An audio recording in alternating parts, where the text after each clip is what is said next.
Hi students, MBA first semester Legal Environment and Lawന്റെ Module 4th ആണ് Consumer Protection Act 2019. Consumer ആരാണ്? ഈ consumer എന്താണ്? അതായത് ഒരു വ്യക്തി അയാളുടെ ക്യാഷിന് ഒരു പ്രൊഡക്റ്റോ അല്ലെങ്കിൽ സർവീസോ പേഴ്സണൽ യൂസിന് വേണ്ടിയിട്ട് അത് ബൈ ചെയ്തിട്ട് അത് ഉപയോഗിക്കുന്ന ആളെയാണ് എന്തെന്ന് പറയുന്നത്, കൺസ്യൂമർ എന്ന് പറയുന്നത്.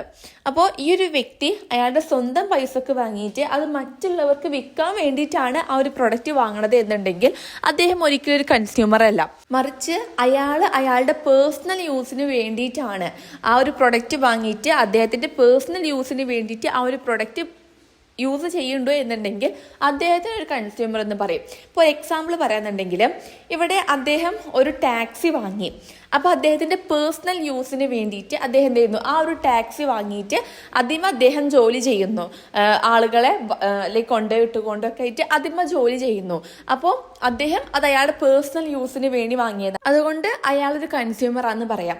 മറിച്ച് അദ്ദേഹം എന്ത് ചെയ്യുന്നു, ഒരു പ്രൊഡക്റ്റ് ആ ഒരു ടാക്സി വാങ്ങിയിട്ട് അത് വേറൊരു വ്യക്തിക്ക് മറിച്ച് വിൽക്കുകയാണ്. അപ്പോൾ അങ്ങനെയുള്ളൊരു വ്യക്തിനെ ഒരിക്കലും നമ്മൾ കൺസ്യൂമർ എന്ന് പറയൂല. നെക്സ്റ്റ് ഒരു ടോപ്പിക്കാണ് കൺസ്യൂമർ ഡിസ്പ്യൂട്ട്. ഇവിടെ ഒരു കൺസ്യൂമർ ഉണ്ടാവും, അതുപോലെ തന്നെ സെല്ലർ, അതായത് ആ ഒരു കൺസ്യൂമറിന് ആ ഒരു പ്രൊഡക്റ്റ് കൊടുത്തിട്ടുള്ള വ്യക്തി അല്ലെങ്കിൽ സർവീസ് കൊടുത്തിട്ടുള്ള വ്യക്തി. അപ്പോൾ ഈ ഒരു കൺസ്യൂമർ എന്ത് ചെയ്യുന്നു, ആ ഒരു പ്രൊഡക്റ്റിൽ സാറ്റിസ്ഫൈ ആവില്ല, മേ ബി ഇതിൽ ഡാമേജുകളൊക്കെ ഉണ്ടാക്കുന്നു. അപ്പോൾ അതിൻ്റെ കാര്യം പറഞ്ഞ് ആ ഒരു കമ്പനിയിലോട്ട് ഇവരുടെ കയ്യിലോട്ട് പോകുന്നു. അപ്പോൾ അവിടെ ഒരു ഒത്തുതീർപ്പ് ഉണ്ടാവില്ല. ഇങ്ങനൊരു സാധനം കൊടുക്കുമ്പോൾ ഡാമേജ് ഉണ്ട് പറഞ്ഞ് കൊടുക്കുമ്പോൾ അവരെന്ത് ചെയ്യുന്നു, ഒത്തുതീർപ്പാക്കൂല. അങ്ങനെ ഒത്തുതീർപ്പാകാതെ ഇത് പ്രശ്നങ്ങളിലോട്ട് പോകുന്നത്, ഒരു കോൺഫ്ലിക്റ്റ് ആയി മാറണത്, അതിനാണ് കൺസ്യൂമർ ഡിസ്പ്യൂട്ട്.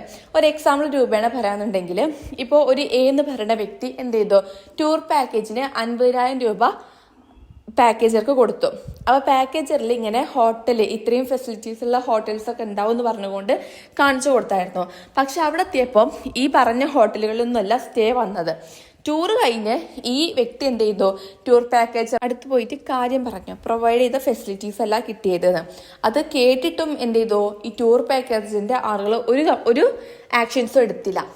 അപ്പോൾ കംപ്ലൈൻറ്റ് കൊടുത്തു, അവരൊന്നും അത് ഒത്തുതീർപ്പാക്കിയില്ല. അതുകൊണ്ട് ഈ എ എന്ന് പറഞ്ഞ വ്യക്തി അത് കോർട്ടിലോട്ട് പോയിട്ട് ഒത്തുതീർപ്പാക്കാൻ നോക്കും. കാരണം അവരോട് കംപ്ലൈൻറ്റ് പറഞ്ഞിട്ട് ഒരു റീഫണ്ടോ അതിനനുസരിച്ചിട്ടുള്ള ആക്ഷൻസ് ഒന്നും അവരെടുത്തില്ല. അപ്പോൾ ഇയാളെ കംപ്ലൈൻറ്റിൽ ഒത്തുതീർപ്പാവാത്തത് കാരണം മേലധികാരികളുടെ അടുത്ത് പോയിട്ട് കംപ്ലൈൻറ്റ് ചെയ്യും. അപ്പോൾ ഇതിനെയാണ് എന്ത്, കൺസ്യൂമർ ഡിസ്പ്യൂട്ട് എന്ന് പറയുന്നത്. നെക്സ്റ്റ്, എന്താണ് കംപ്ലൈൻറ്റ്? കംപ്ലൈൻറ്റ് പറയുമ്പോൾ ഒരു കൺസ്യൂമർ നേരിടുന്ന പ്രശ്നങ്ങൾ ഉണ്ടാവുമല്ലോ, അപ്പോൾ അതിനെന്താണ്, ഒരു എഴുതി അറിയിക്കുന്ന ഒരു ആരോപണത്തെയാണ് കംപ്ലൈൻറ്റ് എന്ന് പറയുന്നത്. ഇപ്പോൾ നമുക്ക് ഈ ഒരു കംപ്ലൈൻറ്റ് എന്തിൻ്റെയൊക്കെ മേലിൽ നമുക്ക് ഉണ്ടാവാം, ഡിഫക്റ്റീവ് ആയിട്ടുള്ള ഗുഡ്സ്, അതായത് ഡാമേജ്ഡ് ആയിട്ടുള്ള ഗുഡ്സുകൾ, പിന്നെ ഡെഫിഷ്യൻസി ഇൻ സർവീസ്, അതായത് സർവീസുകൾ എന്തെങ്കിലും പോരായ്മകളൊക്കെ വരുന്ന സമയത്ത്, പിന്നെ ഒരു പ്രൊഡക്റ്റിൻ്റെ മേൽ ഓവറായിട്ട് ചാർജ് ചെയ്യാം, അതിൻ്റെ MRPനേക്കാൾ കൂടുതൽ എമൗണ്ട് വരുന്ന സമയത്ത്, അതുപോലെ തന്നെ നമ്മുടെ മുഖത്തിൽ ഡേഞ്ചർ ആയിട്ടുള്ള ഓരോ പ്രൊഡക്ട്സുകളൊക്കെ ഉണ്ടാവും. അപ്പോൾ ഇതൊക്കെ വിൽക്കണമെന്നുണ്ടെങ്കിൽ അതിൻ്റെ മേലിലൊക്കെ കംപ്ലൈൻറ്റ് ചെയ്യാം. അപ്പോൾ ഇതിൻ്റെ മേലിലൊക്കെ നമുക്ക് എന്ത് ചെയ്യാൻ പറ്റും, കംപ്ലൈൻറ്റ് ചെയ്യാൻ പറ്റും. ഒരു ഉദാഹരണം പറയുകയാണെന്നുണ്ടെങ്കിൽ, ഒരു വ്യക്തി ഫ്രിഡ്ജ് വാങ്ങിച്ച് 2 ദിവസം കഴിഞ്ഞപ്പോഴത്തേന് ഫ്രിഡ്ജ് വർക്ക് ചെയ്യണില്ല. അങ്ങനെയെന്നുണ്ടെങ്കിൽ അദ്ദേഹം കൺസ്യൂമറാണ്. കൺസ്യൂമറിന് ഇതിൻ്റെ പേരിൽ കംപ്ലൈൻറ്റ് കൊടുക്കാം, ഒരു റിട്ടേൺ ഫോം ആയിട്ടോ കംപ്ലൈൻറ്റ് കൊടുക്കാൻ പറ്റും. Next, who is a complainant? നേരത്തെ നമ്മൾ പരാതി എന്താണ് എന്നാണ്. പരാതി എന്ന് പറഞ്ഞാൽ ഒരു കൺസ്യൂമർ നേരിടുന്ന പ്രശ്നങ്ങളെ കുറിച്ചിട്ട് പരാതി കൊടുക്കുന്നത്. കംപ്ലൈനൻ്റ് എന്ന് പറയുമ്പോൾ പരാതിക്കാരനാണ്. അതായത് ഒന്നെങ്കിൽ ഒരു ഉപഭോക്താവ്, അതായത് ഒരു കൺസ്യൂമറിനോ അല്ലെങ്കിൽ ഒരു കൂട്ടം കൺസ്യൂമർക്കോ എന്ത് ചെയ്യാൻ പറ്റും, പരാതിക്കാർ ആവാൻ പറ്റും. അപ്പോൾ ആരൊക്കെയാണ് ഒരു പരാതിക്കാരെന്ന് പറഞ്ഞാൽ, ഒന്നെങ്കിൽ ഒരു കൺസ്യൂമറിന്, അല്ലെങ്കിൽ ഒരേ ചിന്തയുള്ള പല വ്യക്തികൾ ഉണ്ടാവും. അപ്പോൾ അവരൊരു കൂട്ടം കൺസ്യൂമേഴ്സാണ്, അവർക്ക് പരാതിക്കാരാവാം.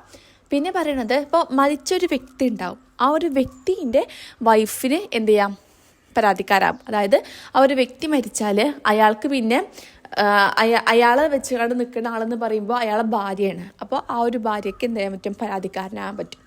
ഇപ്പോൾ ഒരു എക്സാമ്പിൾ പറയാനുണ്ടെങ്കിൽ, ഇപ്പോൾ ഒരു കൺസ്യൂമർ ഒരു പ്രൊഡക്റ്റ്, ഒരു ഫോൺ വാങ്ങി, ഫോൺ 2 ദിവസം കഴിഞ്ഞപ്പോൾ വർക്ക് ചെയ്യണില്ല. അപ്പോൾ അതിൻ്റെ മേലിൽ ആ ഒരു കൺസ്യൂമറിന് കംപ്ലൈൻറ്റ് കൊടുക്കാം. അപ്പോൾ അവിടെ ഒരു കൺസ്യൂമറാണ്.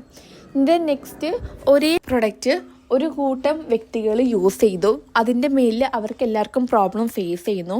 അപ്പോൾ ആ ഒരു കൂട്ടം വ്യക്തികൾ നിന്നുകൊണ്ട് എന്ത് ചെയ്യുന്നു, ആ ഒരു പ്രൊഡക്റ്റിൻ്റെ മേലിൽ കംപ്ലൈൻറ്റ് കൊടുക്കുന്നു. അതാണ് ഒരു കൂട്ടം കൺസ്യൂമേഴ്സ് കംപ്ലൈനൻ്റ് ആണെന്ന് പറയുന്നത്. ദെൻ നെക്സ്റ്റ് പറയുമ്പോൾ ഒരു വ്യക്തി മരിച്ചിട്ടുണ്ട്, പക്ഷേ അയാളുടെ ഭാര്യ എന്ത് ചെയ്തു, അയാളെ സ്ഥാനത്ത് നിന്നുകൊണ്ട് ഒരു കംപ്ലൈൻറ്റ് കൊടുക്കുക. അപ്പോൾ ഇവരൊക്കെയാണ് ഒരു കംപ്ലൈനൻ്റ്, പരാതിക്കാരെന്ന് പറയുന്നത്. നെക്സ്റ്റ് കൺസ്യൂമേഴ്സിൻ്റെ അവകാശങ്ങൾ എന്തൊക്കെയാണ്? റൈറ്റ് ടു സേഫ്റ്റി, അതായത് അവർക്ക് സേഫ്റ്റി ആയിട്ടുള്ള പ്രൊഡക്ട്സുകൾ കിട്ടാനുള്ള അവകാശങ്ങളുണ്ട്. ഈ ISI പോലത്തെ സിമ്പിൾസുള്ള പ്രൊഡക്ട്സുകളൊക്കെ നല്ല സേഫ്റ്റി ആയിട്ടുള്ള പ്രൊഡക്ട്സുകളാണ്, അത് അവരുടെ അവകാശങ്ങളാണ്. Then right to be informed, അതായത് അവർക്ക് ആ ഒരു പ്രൊഡക്റ്റിൻ്റെ മേലിലുള്ള ഇൻഫോർമേഷൻസ് കിട്ടാനുള്ള അധികാരമുണ്ട്. ദെൻ റൈറ്റ് ടു ചൂസ്, അവർക്ക് വേണ്ട പ്രൊഡക്റ്റ് ഏതാണോ അത് ചൂസ് ചെയ്യാനുള്ള അധികാരമുണ്ട്. റൈറ്റ് ടു ബി ഹെഡ്, അതായത് ഒരു കൺസ്യൂമർ ഒരു പ്രൊഡക്റ്റ് വാങ്ങാൻ പോകുന്ന സമയത്ത് അദ്ദേഹത്തിൻ്റെ ആവശ്യങ്ങൾ ചോദിച്ച് മനസ്സിലാക്കാനും അവരുടെ ഒപ്പീനിയൻസ് അങ്ങോട്ട് പറയാനൊക്കെ ഉള്ള ഒരു അവകാശമുണ്ട്. Then right to seek redressal, അവരൊരു കാര്യം അങ്ങോട്ട് ചോദിക്കുമ്പോൾ അതിന് മറുപടി ആയിട്ട് ഇങ്ങോട്ടൊരു ആൻസർ കിട്ടാനുള്ള റൈറ്റ്സും ഉണ്ട്. Next right to consumer education, അതായത് ഒരു കൺസ്യൂമറിന് ആ ഒരു പ്രൊഡക്റ്റിൻ്റെ മേലിലുള്ള എല്ലാ കാര്യങ്ങളും അറിയാനുള്ള അവകാശങ്ങളുണ്ട്. നെക്സ്റ്റ് ടോപ്പിക്കാണ് കൺസ്യൂമർ പ്രൊട്ടക്ഷൻ കൗൺസിൽ, അതായത് കൺസ്യൂമേഴ്സിന് എന്ത് ചെയ്യുക, അവർ ചതിക്കപ്പെടാണ് എന്നുള്ള സിറ്റുവേഷൻ മനസ്സിലാവുമ്പോൾ കൺസ്യൂമേഴ്സിൻ്റെ അവകാശങ്ങൾ എന്തൊക്കെയാണെന്നുള്ളത് മറ്റുള്ളവർക്ക്, അതായത് ഇങ്ങനത്തെ കമ്പനികൾക്കൊക്കെ പറഞ്ഞ് മനസ്സിലാക്കി കൊടുക്കുകയും അതുപോലെ തന്നെ സർക്കാരിന് നിർദ്ദേശങ്ങൾ കൊടുക്കുകയും ചെയ്യാം. ഇതാണ് കൺസ്യൂമർ പ്രൊട്ടക്ഷൻ പോളിസീൻ്റെ ഒരു ലക്ഷ്യം, ഒരു കടമ എന്ന് പറയുന്നത്. അതായത് ഈ ഒരു പോളിസി എന്ന് പറഞ്ഞാൽ ഒരിക്കലും നമ്മുടെ കോടതിയിൽ പോയാൽ നമുക്കൊരു വിധി കിട്ടും, ആര് ജയിച്ചു ആര് തോറ്റു എന്നുള്ളൊരു വിധി കിട്ടും. പക്ഷെ ഇവിടെ അങ്ങനെ ഒരു കോടതി പോലെ വിധി കിട്ടുക എന്നുള്ളതല്ല, ഇവിടെ മറ്റുള്ളവർക്ക് അഡ്വൈസറി കൊടുക്കുക, ഉപദേശം കൊടുക്കുക എന്നുള്ള കാര്യമാണ് ഈ ഒരു പോളിസിയിൽ പറയുന്നത്. ഒരു എക്സാമ്പിൾ രൂപേണ പറയുകയാണെന്നുണ്ടെങ്കിൽ, ഇപ്പോൾ ഇത്തരം പോളിസീസ് നമ്മുടെ നാട്ടിൽ കൺസ്യൂമേഴ്സ് ചതിക്കപ്പെടുന്ന ഫീൽ അവർക്ക് വരുന്ന സമയത്ത് അവരെന്ത് ചെയ്യുന്നു, ഏതൊക്കെ എല്ലാ കമ്പനികളിലെയും വിളിച്ചിരുത്തിക്കൊണ്ട് അവർക്കൊരു ബോധവൽക്കരണ ക്ലാസ് കൊടുക്കുന്നു. കാരണം കൺസ്യൂമേഴ്സിന് അവരുടെ റേറ്റാണ് സേഫ്റ്റി എന്നുള്ള കാര്യങ്ങളും അതിനൊക്കെ കുറിച്ച് പറഞ്ഞു കൊടുക്കുക, അത് ചെയ്യും. അതുപോലെ തന്നെ സർക്കാരിന് നിർദ്ദേശങ്ങൾ കൊടുക്കും. എന്തിന്? കൺസ്യൂമേഴ്സ് ചതിക്കപ്പെടാതെ നോക്കേണ്ടത് നിങ്ങളുടെ ഉത്തരവാദിത്തമാണ് എന്ന് പറഞ്ഞുകൊണ്ട് അവർക്ക് നിർദ്ദേശങ്ങൾ കൊടുക്കും. അപ്പോൾ ഇവിടെ ഒരിക്കലും ഒരു വിധി ഉണ്ട്, ഒരു വിധി പറയാ എന്നുള്ളതല്ല, മറിച്ച് അഡ്വൈസറി കൊടുക്കുക എന്നുള്ളതാണ് ഇതിൻ്റെ ഉദ്ദേശം. അപ്പോൾ ഇതിനാണ് കൺസ്യൂമർ പ്രൊട്ടക്ഷൻ പോളിസി എന്ന് പറയുന്നത്. ഈ കൺസ്യൂമർ പ്രൊട്ടക്ഷൻ കൗൺസിൽ 3 സ്ഥലങ്ങളിലായിട്ട് സ്ഥാപിച്ചിട്ടുണ്ട്. ഒന്ന് ഡിസ്ട്രിക്റ്റിൻ്റെ ബേസിലും സ്റ്റേറ്റിൻ്റെ ബേസിലും അതുപോലെ തന്നെ നാഷണലും. ഈ 3 സ്ഥലങ്ങളിലായിട്ട് ഈ ഒരു പോളിസീസ് സ്ഥാപിച്ചിട്ടുണ്ട്. നെക്സ്റ്റ് ടോപ്പിക്കാണ് സെൻട്രൽ കൺസ്യൂമർ പ്രൊട്ടക്ഷൻ അതോറിറ്റി. ഇവിടെ കൺസ്യൂമർ പ്രൊട്ടക്ഷൻ ആക്ട് 2019 വന്ന സമയത്ത് ഉണ്ടായിട്ടുള്ള ഒരു അതോറിറ്റിയാണ്, റെഗുലേറ്റഡ് അതോറിറ്റിയാണ്. അതായത് കൺസ്യൂമർ പ്രൊട്ടക്ഷൻ, അതായത് അവരുടെ അവകാശങ്ങൾ നിലനിർത്താൻ വേണ്ടിയിട്ടും അത് സംരക്ഷിക്കാനും വേണ്ടിയിട്ട് ഉണ്ടായിട്ടുള്ള ഫോം ചെയ്തിട്ടുള്ള ഒരു സ്ഥാപനമാണ് എന്തെന്ന് പറയുന്നത് ഈ ഒരു അതോറിറ്റി, കൺസ്യൂമർ പ്രൊട്ടക്ഷൻ അതോറിറ്റി. ഈ സ്ഥാപനങ്ങൾ ചെയ്യുന്ന പ്രധാന പ്രവർത്തികൾ എന്തൊക്കെയെന്ന് വെച്ചാൽ കൺസ്യൂമേഴ്സിൻ്റെ അവകാശങ്ങൾ സംരക്ഷിക്കുക, അതുപോലെ തന്നെ ഈ ഫേക്ക് ആയിട്ടുള്ള ന്യൂസുകളൊക്കെ ഉണ്ടാക്കുന്നു ഓരോ പ്രൊഡക്ട്സിൻ്റെ മേലിൽ. അപ്പോൾ അതിനെ പറ്റിയിട്ടൊക്കെ വിശദീകരിച്ചിട്ട് അത് ഫേക്കാണെന്ന് പറഞ്ഞാൽ അതിൻ്റെ മേലിൽ പിഴ ചുമത്തുക. അതുപോലെ തന്നെ ഈ അപകടകാരികളായിട്ടുള്ള ഒരു പ്രൊഡക്ട്സുകളോ സർവീസുകളൊക്കെ ഉണ്ടെന്നുണ്ടെങ്കിൽ അതിൽ നിന്നൊക്കെ കൺസ്യൂമേഴ്സിനെ രക്ഷിക്കാൻ വേണ്ടിയിട്ട് എന്ത് ചെയ്യുന്നു, അതിൻ്റെ മേലെ അവർ പിഴ ചുമത്തും. പിന്നെ പറയുന്ന ഒരു പോയിന്റ്, ഇപ്പോൾ ഈ അഡ്വർടൈസ്മെൻറ്റ്സുകൾ, അത് സ്ഥാപനങ്ങൾ എന്ത് ചെയ്യുന്നു, ഓരോരോ പ്രൊഡക്റ്റുകൾ പ്രൊമോട്ട് ചെയ്യും. ഇപ്പോൾ ഈ ഒരു സെലിബ്രിറ്റീസിനെ വെച്ചുകൊണ്ടൊക്കെ അങ്ങനെ ഫേക്ക് ആയിട്ടുള്ള ഓരോ പ്രൊഡക്ട്സ് പ്രൊമോട്ട് ചെയ്യുമ്പോൾ അത് കസ്റ്റമേഴ്സ് നല്ല എല്ലാ രീതിക്ക് തോന്നുകയാണെന്നുണ്ടെങ്കിൽ ആ ഒരു സെലിബ്രിറ്റിൻ്റെ മേലിലും ആ ഒരു കമ്പനീൻ്റെ മേലിലും എന്ത് ചെയ്യുന്നു, അവർ പിഴ ചുമത്തും, കേസ് വെക്കും. അപ്പോൾ ഇത്രയും കാര്യങ്ങളാണ് ഈ ഒരു അതോറിറ്റി എന്ത് ചെയ്യുന്ന കാര്യങ്ങൾ, അവിടുത്തെ പ്രവർത്തിക്കുന്ന കാര്യങ്ങൾ. കസ്റ്റമേഴ്സിൻ്റെ അവകാശങ്ങളെ സംരക്ഷിക്കുന്ന ഒന്നാണ് ഈ ഒരു അതോറിറ്റി, ഈ ഒരു സ്ഥാപനം. നമ്മൾ കൺസ്യൂമർ പ്രൊട്ടക്ഷൻ കൗൺസിൽ നമ്മുടെ 3 സ്ഥലങ്ങളിലാണുള്ളത്, ഡിസ്ട്രിക്റ്റും സ്റ്റേറ്റും അതുപോലെ തന്നെ നാഷണലും. അതായത് ഈ ഒരു കൺസ്യൂമർ ഡിസ്പ്യൂട്ട് എന്ന് പറഞ്ഞാൽ ഒരു കൺസ്യൂമർ ലൈക്ക് അദ്ദേഹത്തിന് പ്രശ്നം ഉണ്ടാകുന്ന സമയത്ത് അത് അവരെ അറിയിക്കുമ്പോൾ അവർ ആ ഒരു പ്രോബ്ലത്തിന് ഒരു സോൾവ്നെസ് കൊടുക്കില്ല, ഒരു ഒത്തുതീർപ്പ് ഉണ്ടാക്കണില്ല. അപ്പോൾ അവിടെ കംപ്ലൈൻറ്റ്, അവിടെ തർക്കം ഉണ്ടാകുന്നു. അപ്പോൾ ഈ തർക്കം ഉണ്ടാകുമ്പോൾ ഈ തർക്കങ്ങളൊക്കെ തീർക്കുന്നത് ഈ ഒരു ഡിസ്ട്രിക്റ്റ്, ഈ 3 രീതിയിലോട്ടുള്ള കൗൺസിൽസുകളാണ്. ഡിസ്ട്രിക്റ്റ്, അതുപോലെ തന്നെ സ്റ്റേറ്റ്, ദെൻ നാഷണൽ. അപ്പോൾ ഈ district consumer dispute redressal commission ഇത് ഫോം ചെയ്തത് ആദ്യമായിട്ടുണ്ടായത് 1986 അന്ന് ഇതിൻ്റെ പേര് ഡിസ്ട്രിക്റ്റ് ഫോറംസ് എന്നായിരുന്നു. പക്ഷെ അത് ഇന്നത്തെ കാലത്ത് അതിൻ്റെ പേര് ഡിസ്ട്രിക്റ്റ് കമ്മീഷൻ എന്നാക്കി മാറ്റി. അപ്പോൾ ഇവിടെ പറയണത് ഇവിടെ ഒരു പ്രസിഡൻ്റാണ് ഉണ്ടാവേണ്ടത്, അതുപോലെ തന്നെ 2 മെമ്പേഴ്സാണ് ഉണ്ടാവേണ്ടത്. അപ്പോൾ ഈ ഒരു പ്രസിഡന്റ് എന്ന് പറയുമ്പോൾ ഒന്നെങ്കിൽ അദ്ദേഹത്തിൻ്റെ ക്വാളിഫിക്കേഷൻ, ഒരു പ്രസിഡന്റ് ആവാനുള്ള ക്വാളിഫിക്കേഷൻ ഒന്നെങ്കിൽ അദ്ദേഹം ഒരു ഡിസ്ട്രിക്റ്റ് ജഡ്ജ് ആവണം, അല്ല എന്നുണ്ടെങ്കിൽ അദ്ദേഹം ഈ ഒരു ഡിസ്ട്രിക്റ്റ് ജഡ്ജ് ആവാനുള്ള ക്വാളിഫിക്കേഷൻ ഉള്ള വ്യക്തിയോ ആവണം. പിന്നെ 2 മെമ്പേഴ്സ് എന്ന് പറയുമ്പോൾ അതിൽ ഒരാൾ എന്തായാലും വിമൺ ആയിരിക്കണം. ഓക്കെ. പിന്നെ പറയണത് ഇവർ ഭരിക്കണ കാര്യം, ഇവർ ആ ഒരു സ്ഥാപനങ്ങളിൽ ഭരിക്കണ കാലം എന്ന് പറയുമ്പോൾ 5 വർഷം അല്ലെങ്കിൽ 65 വയസ്സ് വരെയാണ്. അതായത് അതിൽ ഏറ്റവും ഫസ്റ്റ് ഏതാണ് ആവണത് ആ ഒരു കാറ്റഗറി ആയിക്കാരം സെലക്ട് ചെയ്യുക. ഇപ്പോൾ ആ ഒരു ജഡ്ജിന്, ആ ഒരു പ്രസിഡന്റിന് ലൈക്ക് 55 വയസ്സാണ് എന്നുണ്ടെങ്കിൽ 65 വയസ്സ് വരെ അദ്ദേഹത്തിന് എന്ത് ചെയ്യാൻ പറ്റും, ലൈക്ക് 65 വയസ്സാണ് ഇത് വിട്ട് നിർത്തേണ്ടത്. അപ്പോൾ 10 വർഷം ഉള്ളതുകൊണ്ട് 5ഉം 10ഉം ഡിഫറൻസ് മനസ്സിലാക്കണം. അതിൽ ഏതാ ഫസ്റ്റ് കഴിയുക, 5 വർഷമല്ലേ. അപ്പോൾ ആ ഒരു കോൺസെപ്റ്റാണ് എടുക്കുക. അതാണ് ഈ ഒരു ഡിസ്ട്രിക്റ്റ് ഫോറംസിൽ പറയണത്. അതുപോലെ തന്നെ ഡിസ്ട്രിക്റ്റിലെ ജൂഡിസ്ഡിക്ഷൻ എന്ന് പറയുമ്പോൾ അവിടെ കൊടുക്കേണ്ട ആ ഒരു തർക്കം സോൾവ് ചെയ്യാനുള്ള, കൊടുത്തു തീർക്കാനുള്ള ഫണ്ട്, അതായത് 50 ലക്ഷം വരെയുള്ള പ്രോബ്ലംസുകൾ, ഓക്കെ, കംപ്ലൈൻറ്റുകളൊക്കെ ഇവിടെയാണ് നികത്തുക. ഫോർ എക്സാമ്പിൾ പറയുന്നുണ്ടെങ്കിൽ ഇവിടെ 50 ലക്ഷം വരെയുള്ള 50 ലക്ഷം നികത്താൻ വരെയുള്ള പ്രോബ്ലംസാണ് ഇവിടെ ഈ ഒരു ഡിസ്ട്രിക്റ്റിൻ്റെ ബേസിൽ എടുക്കുന്നത്. അപ്പോൾ ഒരു വ്യക്തി ഒരു 40 ലക്ഷത്തിൻ്റെ എന്തെങ്കിലും എസ്റ്റേറ്റ് വാങ്ങി അതിൻ്റെ ബേസിൽ എന്തെങ്കിലും പ്രശ്നം ഉണ്ടായി എന്നുണ്ടെങ്കിൽ 40 ലക്ഷമാണ്, അതായത് 50 ലക്ഷത്തിൻ്റെ ഉള്ളിൽ ഒതുങ്ങുന്നതുകൊണ്ട് തന്നെ അദ്ദേഹം ഡിസ്ട്രിക്റ്റിലായിരിക്കും പോവുക. ഈ ഒരു ഡിസ്ട്രിക്റ്റ് കമ്മീഷൻ ഫോം ചെയ്യണത് സ്റ്റേറ്റ് ഗവൺമെൻറ് ആണ്. പിന്നെ നെക്സ്റ്റ് രണ്ടാമത് എന്ന് പറയുന്നത് സ്റ്റേറ്റ് ആണ്. സ്റ്റേറ്റ് കൺസ്യൂമർ ഡിസ്പ്യൂട്ട് റിഡ്രസൽ കമ്മീഷനാണ്. അപ്പോൾ നമ്മുടെ കേരളത്തിൽ ഇതിൻ്റെ സ്ഥാപനം എന്ന് പറയുന്നത് തിരുവനന്തപുരത്താണ്. അപ്പോൾ ഇവിടെ ഒരു പ്രസിഡൻറ്റും 4 മെമ്പേഴ്സാണ് വേണ്ടത്. ഒരു പ്രസിഡന്റ് എന്ന് പറയുമ്പോൾ ഹൈക്കോർട്ടിലെ ജഡ്ജോ അല്ലെങ്കിൽ റിട്ടയർഡ് ആയിട്ടുള്ള ഹൈക്കോടതി ജഡ്ജോ ആയിരിക്കണം പ്രസിഡന്റ് എന്ന് പറയുമ്പോൾ. ഇവിടുത്തെ മെമ്പേഴ്സ് 4 മെമ്പേഴ്സാണ് മിനിമം വേണ്ടത്. അതിൽ ഒരു മെമ്പർ എന്ന് പറയുന്നത് വിമൺ ആയിരിക്കണം. അതുപോലെ തന്നെ മാക്സിമം മെമ്പേഴ്സ് എന്ന് പറയുമ്പോൾ ഇവിടുത്തെ വ്യക്തികൾ ഇരുന്ന് തീരുമാനിച്ചിട്ട് അവർക്ക് ഒരു മാക്സിമം നമ്പർ മെമ്പേഴ്സിന് എടുക്കാൻ പറ്റും. ദെൻ ഇവരുടെ ഓഫീസ് ടേംസ് എന്ന് പറയുന്നത് 5 വർഷം മുതൽ 5 വർഷം അല്ലെങ്കിൽ 67 വയസ്സ് വരെയാണ് ഇവിടെ പറയുന്നത്.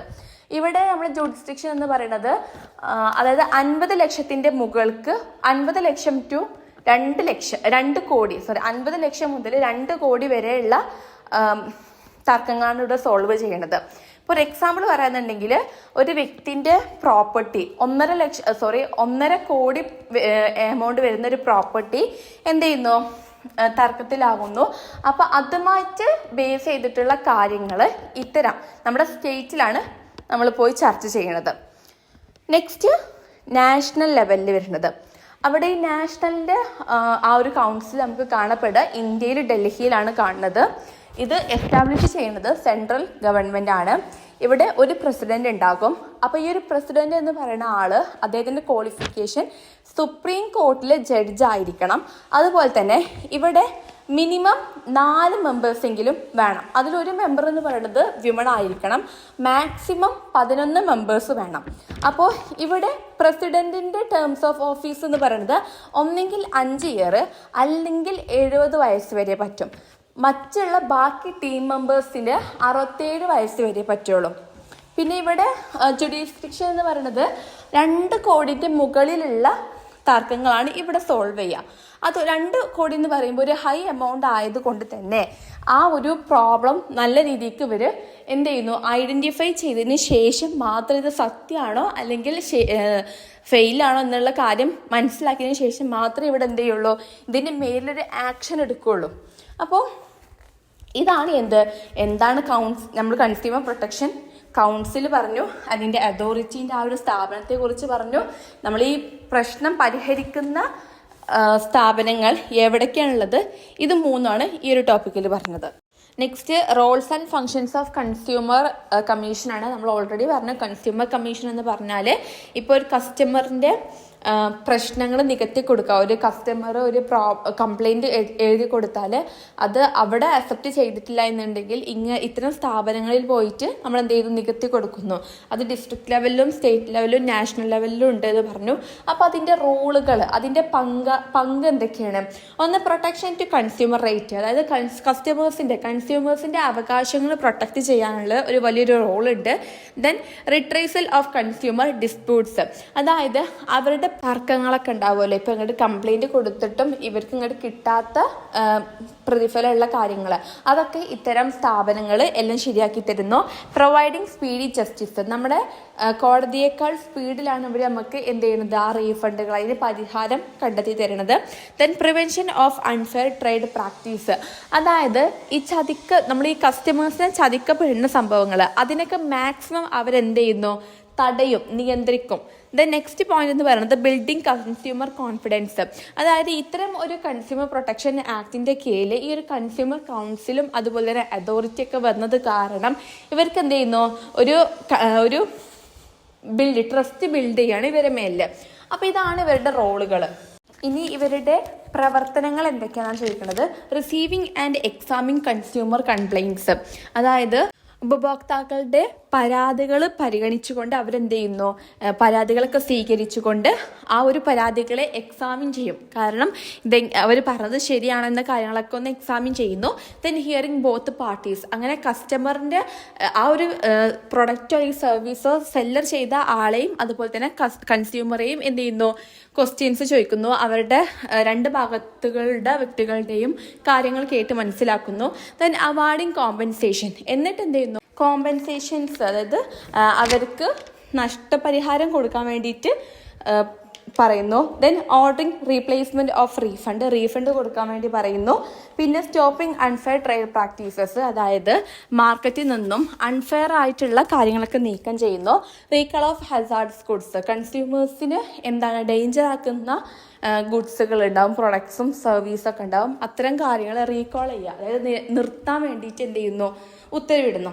അപ്പോൾ ഇതൊക്കെയാണ് ഒരു കൺസ്യൂമർ കമ്മീഷൻ ആക്ടിൽ ഇവർ ചെയ്യുന്ന പ്രവർത്തനങ്ങൾ. ഇപ്പോൾ റോൾസ് നമ്മൾ പറഞ്ഞു, അതുപോലെ തന്നെ പ്രവർത്തനങ്ങളും പറഞ്ഞു.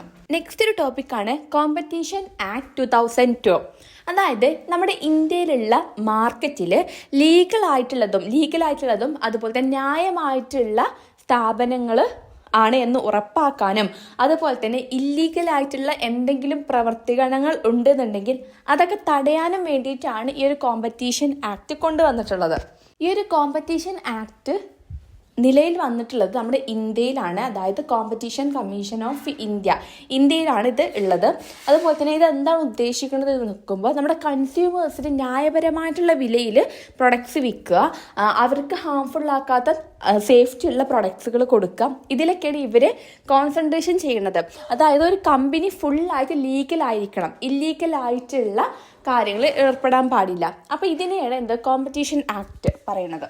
ഇനി ഇതിൻ്റെ ലക്ഷ്യങ്ങൾ എന്തൊക്കെയാണ്? ഈ ഒരു കോമ്പറ്റീഷൻ ആക്ട് കൊണ്ട് എന്താണ് ഉദ്ദേശിക്കുന്നത്?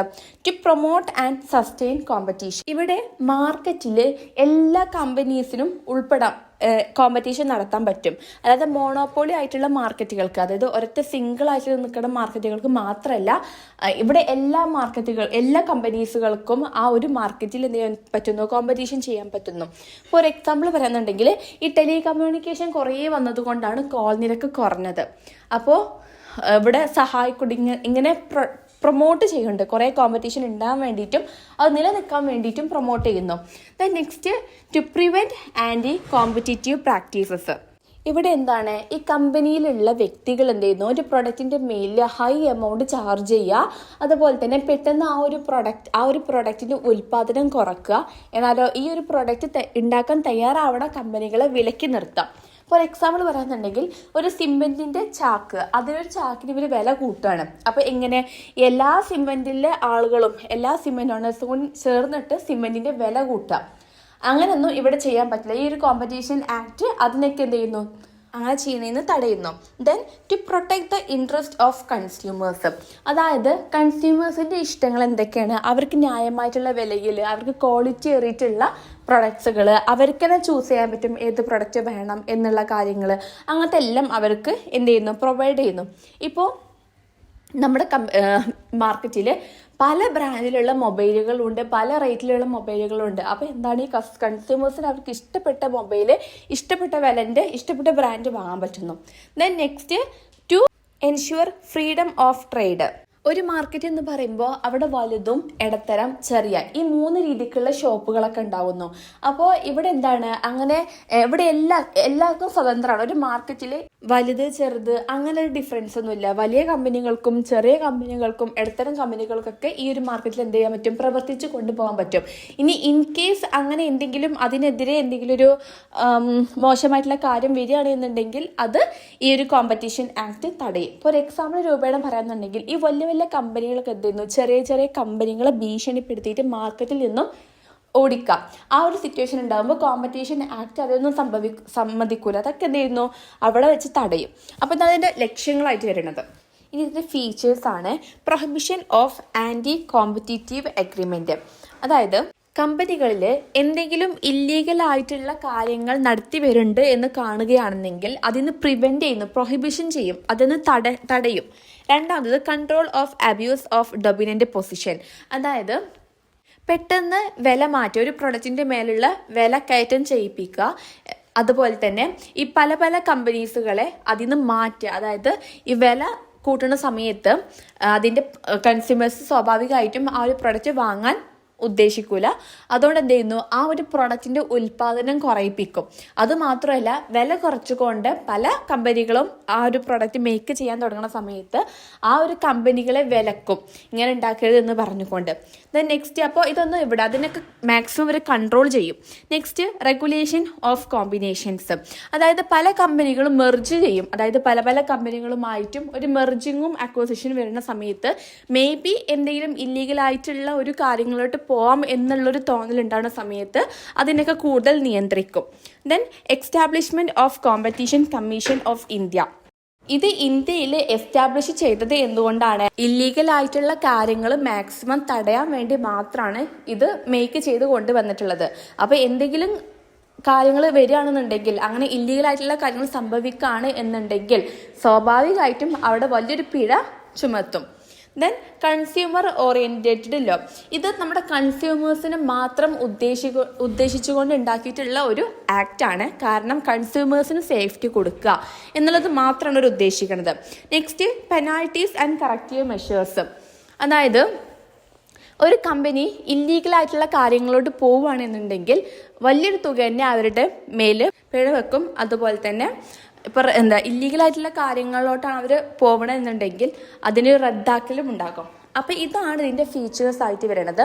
അപ്പോൾ നമ്മൾ ഇന്നത്തെ ക്ലാസ്സിൽ എന്താണ് കൺസ്യൂമർ, കംപ്ലൈൻറ്റ് എന്താണ്, കൺസ്യൂമറിൻ്റെ റൈറ്റുകൾ എന്തൊക്കെ, അതുപോലെ തന്നെ കംപ്ലൈൻറ്റ് എന്ന് പറയുമ്പോൾ നമുക്ക് എവിടെയൊക്കെ കംപ്ലൈൻറ്റ്സ് വരാം, ആരൊക്കെയാണ് ഒരു കംപ്ലൈനൻ്റ് എന്ന് പറയണത്, പിന്നെ നമ്മൾ പഠിച്ചത് കൗൺസിൽ, അതുപോലെ തന്നെ അതിൻ്റെ അതോറിറ്റി, അത് 3 സ്ഥലങ്ങളിലായിട്ട് എങ്ങനെയൊക്കെയാണ് ഈ പ്രോബ്ലം സോൾവ് ചെയ്യണത്, പിന്നെ അതിൻ്റെ റോളുകൾ പഠിച്ചു. ദെൻ നമ്മൾ കോമ്പറ്റീഷൻ ആക്റ്റും അതിൻ്റെ ഒബ്ജക്റ്റീവ്സും ഫീച്ചേഴ്സും ബാക്കി പോർഷൻസ് നമുക്ക് നെക്സ്റ്റ് പാർട്ടിലെടുക്കാം. അപ്പോൾ വീഡിയോ ഇഷ്ടപ്പെട്ടാൽ ലൈക്ക് ചെയ്യുക, സബ്സ്ക്രൈബ് ചെയ്യുക.